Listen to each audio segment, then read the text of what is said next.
অন্যের সামনে কখন নিজের ছেলেকে, নিজের স্ত্রীকে, বন্ধুকে বা যাকে হঠাৎ ফাঁসির রোল করলো কেন? এখানে কিছু তো অন পড়ে গেছে নাকি কথা নিজের জীবনের সাথে?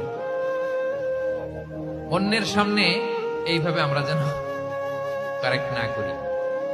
কাউকে সংশোধন করতে চাইলে আল্লাহর হাবিব সাল্লাল্লাহু আলাইহি সাল্লামের দেখানো পথেই যেন আমরা সংশোধন করি। বাড়িতে যে সালাম দেবেন, বউরে সালাম দেবেন।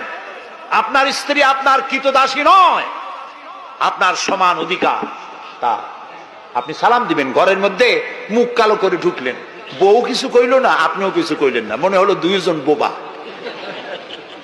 আপনি ঘরের মধ্যে প্রবেশ করতেছেন, আসসালামু আলাইকুম ওয়া রাহমাতুল্লাহ, গৃহবাসীরা তোমাদের উপর আল্লাহর রহমত নাজিল হোক। সুবহানাল্লাহ বলবেন না?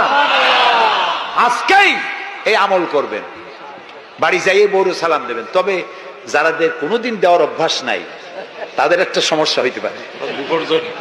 হঠাৎ করে সালাম দিলে বউ মনে করবে কপালে দুঃখ আছে বুঝে আছে, একটু বুঝাই বলে নেবেন। তবে আজকের থেকে সালাম শুরু হবে, ঠিক আছে না ভাই?